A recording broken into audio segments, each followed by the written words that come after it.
नमस्कार दोस्तों। मध्यकालीन भारत के इतिहास का एक ऐसा टॉपिक जिससे हर साल एग्जाम में सवाल आना पक्का है। जी हाँ, भक्ति और सूफी आंदोलन। आज का हमारा ये सेशन पूरी तरह से एग्जाम ओरिएंटेड है, ताकि कम से कम समय में इस हाई यील्ड टॉपिक को पूरी तरह से डिकोड किया जा सके। आइए आज के हमारे एग्जाम डिकोडेड रोड मैप पर एक नज़र डालते हैं। हम शुरू करेंगे भक्ति आंदोलन के परिचय से, फिर देखेंगे प्रमुख परंपराएं और संत, उसके बाद सूफी सिलसिले, इनके सामाजिक प्रभाव, एक क्विक चीट शीट, और आखिर में पिछले साल पूछे गए सवालों का एक रैपिड फायर क्विज। हर एक पॉइंट सीधा आपके एग्जाम से जुड़ा है। तो चलिए बिना टाइम वेस्ट किए सीधे आते हैं भाग 1 पर, भक्ति आंदोलन का परिचय। भक्ति आंदोलन का जो पूरा कॉन्सेप्ट है ना, वो एकदम सिंपल था। ईश्वर के प्रति सच्चा प्यार और पूरी तरह समर्पण। इसका सबसे बड़ा मकसद था आम लोगों को भगवान तक पहुंचने का एक सीधा और आसान रास्ता देना। इन्होंने उस समय की कठोर जाति प्रथा और मुश्किल कर्मकांडों का एकदम कड़ा विरोध किया। मतलब ये सिर्फ एक धार्मिक आंदोलन नहीं था, बल्कि इसे एक बहुत बड़े सोशल रिफॉर्म की तरह देखा जाना चाहिए। अब एक ऐसा सवाल जो एग्जामिनर्स का ऑल टाइम फेवरेट है। क्या कोई गेस कर सकता है कि भक्ति आंदोलन की शुरुआत आखिर हुई कहां से थी? थोड़ा सा दिमाग पर जोर डालिए। बिल्कुल सही, दक्षिण भारत। इस महान आंदोलन की भौगोलिक नींव दक्षिण भारत में ही रखी गई थी। और इसका नेतृत्व किसने किया? भगवान विष्णु के भक्त आलवार संतों ने और भगवान शिव के भक्त नयनार संतों ने। ये पॉइंट एग्जाम के लिए एक बहुत बहुत इंपॉर्टेंट एंकर पॉइंट है।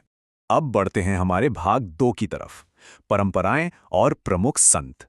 इस मास्टर क्लास में हम दार्शनिक अंतर और कुछ बेहद खास ऐतिहासिक हस्तियों को डीकोड करेंगे। देखिए, ईश्वर की पूजा करने के तरीकों में एक बहुत ही बेसिक लेकिन जरूरी फर्क था, सगुण और निर्गुण। सगुण भक्ति का मतलब है भगवान को एक साकार रूप में पूजना, जैसे राम जी और कृष्ण जी की मूर्तियों की आराधना करना। और दूसरी तरफ है निर्गुण भक्ति, जहां ईश्वर को निराकार और अमूर्त माना गया है, मतलब उनका कोई भौतिक आकार नहीं है। ये डिफरेंस क्लियर है ना? क्योंकि इसी से हम आगे संतों को आसानी से कैटेगराइज कर पाएंगे।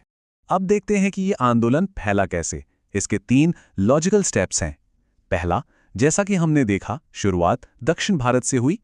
दूसरा स्टेप बहुत क्रूशियल है, संत रामानंद। ये वो नाम है जिन्होंने इस आंदोलन को दक्षिण से उत्तर भारत की तरफ मोड़ा। ये फैक्ट सीधे एग्जाम में छपता है।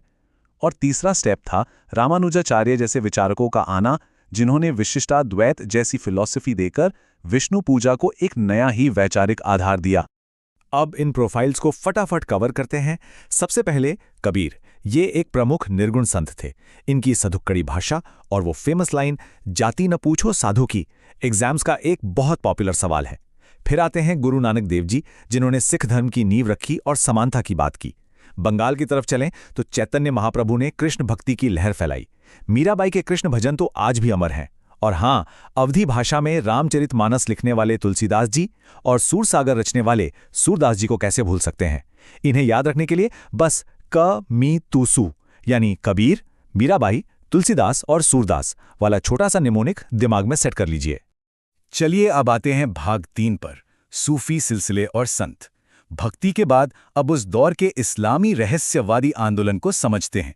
अगर हम भारत में इन सूफी सिलसिलों की मैपिंग करें तो सबसे ज्यादा पॉपुलर नाम जो सामने आता है वो है चिश्ती सिलसिला। इसके संस्थापक थे ख्वाजा मोइनुद्दीन चिश्ती, जिनका मेन सेंटर अजमेर था। बाद में दिल्ली में निजामुद्दीन औलिया ने इसे और आगे बढ़ाया। वहीं सूरावर्दी सिलसिला मेनली सिंध और पंजाब के इलाकों तक ही सीमित रहा। इन लोकेशंस को अपने दिमाग में एक विजुअल मैप की तरह एकदम फिक्स कर लीजिए। अमीर खुसरो, भाई इन पर तो खास ध्यान देना ही पड़ेगा। एग्जाम में अक्सर एक सवाल टकराता है, भारत का तोता या तूतिए हिंद किसे कहा जाता है? इसका जवाब अमीर खुसरो ही है। ये निजामुद्दीन औलिया के शिष्य थे और इन्होंने ही कव्वाली की पूरी परंपरा को इतना पॉपुलर बनाया। फारसी और हिंदी साहित्य में इनका जो योगदान है ना, वो एकदम लाजवाब है। आगे बढ़ते हैं भाग 4 की तरफ, सामाजिक और सांस्कृतिक प्रभाव। मतलब इन आंदोलनों से असली दुनिया में बड़े स्तर पर क्या बदलाव आए। इन आंदोलनों का सबसे बड़ा इम्पैक्ट ये रहा कि इन्होंने समाज की कट्टरता को तोड़ दिया। जब प्यार और इंसानियत पर इतना जोर दिया गया तो कठोर जाति व्यवस्था की जड़ें अपने आप हिल गईं। समाज में धार्मिक सहिष्णुता बढ़ी, हिंदू मुस्लिम एकता मजबूत हुई और एक बहुत ही खूबसूरत चीज निकल कर आई, नया संगीत, भजन, कीर्तन और कव्वाली जैसी नई परंपराओं ने अलग अलग समुदायों को एक धागे में पिरो दिया। और एक बात जो बहुत ही कमाल की है, इन महान संतों ने संस्कृत या अरबी जैसी मुश्किल भाषाओं की जगह आम जनता की बोलचाल की भाषा का इस्तेमाल किया, और इसी वजह से हिंदी, पंजाबी, बंगाली और मराठी जैसी हमारी क्षेत्रीय भाषाओं को एक जबरदस्त साहित्यिक बूम मिला।